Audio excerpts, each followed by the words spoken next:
Hello everyone and welcome to the Ramble Man Show, and today we're going to talk about what players Arsenal need. And I think for us we need an attacking midfielder because lately we don't really have that creativity anymore because Ozil's gone now. Well, you can say he's gone. He's there sitting on the bench now picking up his 350 grand a week, which is lucky for some because I wish I could just sit there and get 3,500 grand a week to sit around and do absolutely nothing. So I think that's what we're going to need. That's what I'm going to focus on. I'm going to do a series where I'll do 3 players from the Premier League I think we need. And go La Liga, go Ligue 1, go Serie A, go Eredivisie, any league. And try and pick out players I think that can help improve Arsenal. But realistically now, we can't be aiming for the big targets anymore. We need to start low, find a few hidden gems, find players who think will prove us now. Maybe get a bit of a buy on sell clause there as well. So like buy a player in, get him, make it be like a hit, like a Gabriel Martinelli, like a Saka, people from different academies we can get in. Try and make a like what Liverpool had a Coutinho in for absolutely nothing, sold him on for 100 million. Had Luis Suarez, sold him for 90 million. Chelsea with Hazard. Like we need these players where it's going to make us a bit of money so we can build a team around us again and keep building. Because at this moment in time, there's no point aiming for the big targets that aren't going to give us a bit of value, because they might just do it 1 or 2 seasons, see how bad we are, and then they're gone again. So I think we need to start buying people in our range now. So today I think we should sign Jack Grealish. This could be his last big chance to try and get a big move for himself. I don't see Man United. Man United don't really need a midfielder with Bruno Fernandes and Paul Pogba there. He won't get a game. Liverpool, don't think you get a game there. Neither with Chelsea, because they're interested in. They already have your man from Ajax. I can't even pronounce his name, so there's no point even trying. So Jack Grealish. So I have a few stats I want to talk about. So he's this season he has 7 goals in all this season. He's made 39 passes per game. He's created 6 big chances. He has 63% tackle success rate, 17 interceptions per game. He's won 64 of his 50-50 duels. And altogether, Premier League record: 8 goals, 6 with his right foot, 2 with his left, 7 assists, passes per game through the whole Premier League, 29. He's created 10 big chances altogether.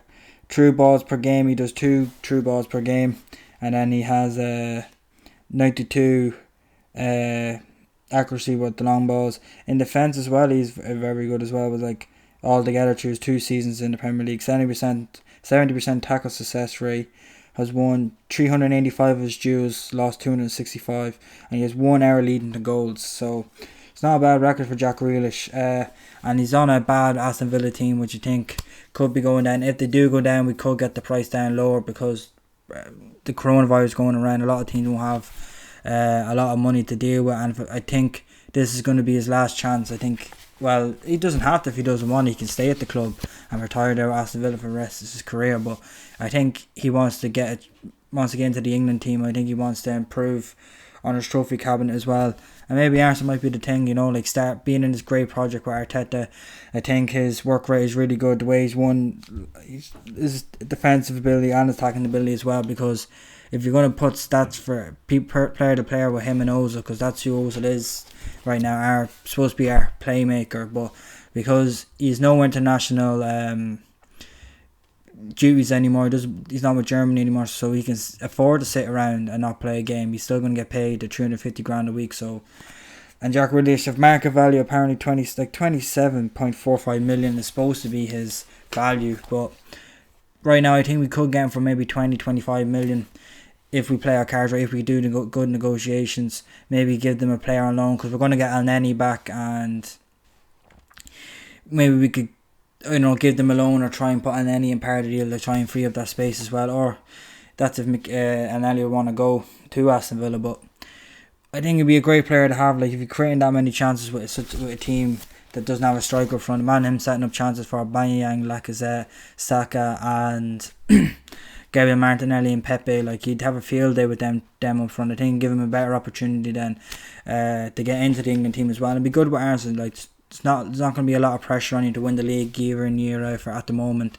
Like, it's rebuilding time, It's just like when I see in the NBA, a lot of teams do that. They rebuild in times where they get a few draft picks, they get a few people in, a few youngsters, a few veterans here and there just to kind of help the youngsters out. So that's what we're kind of be going through now. Like, I think that's why he signed David Luiz to another 1 year contract.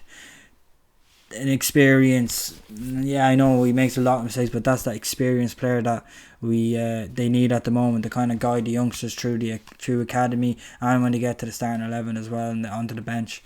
But yeah, Jack Grealish, he one of mine. Like I said, realistically, like that's a realistic target for us now. That's what we have to kind of be there now. Get these players like this, hidden gems here and there. And I've always liked Jack Grealish, even when he was the first time he ever popped around with Aston Villa. But I think from being in the Premier League young age, then doing really well in the Championship, and then coming up here now again, kind of realising that he's not going to get where he wants to be with Aston Villa if they get relegated again. Which is weird. I remember seeing Arsenal, Aston Villa, with Martin O'Neill getting him near the top 4 that season, to now being in and out of the league. So yeah, that's who I think. If any of you have other opinions of the players, if this is the thing, take my opinion with a pinch of salt. Like, I'm just a casual fan trying to do this. You don't like it, that's fine. You put your own player and we'll all have a talk about players like that. That's what I like to have, like, other opinions. You know, my opinion could be no opinion bad or worse. It's just an opinion. You can take it any way you want to take it. But Jack Grealish is my player. They replace Ozil. I feel really bad like this. Ozil just sitting there. I don't know. Like, it's so hard. It's so hard to try and pick what can you do with him. Like, if someone just gives 1 million for him, I'll take it. Just get him off the wage bill, get him out of the club. His time has come now. He should have went during the summer, but he didn't. He dilly-dallied again. Emery had him in and out, and the fans were kind of getting on his back. Oh, bring him back in. We ain't creating anything. Then we bring him back in, and then it shows that he isn't the Ozil that we all truly loved when he first ever came to the club.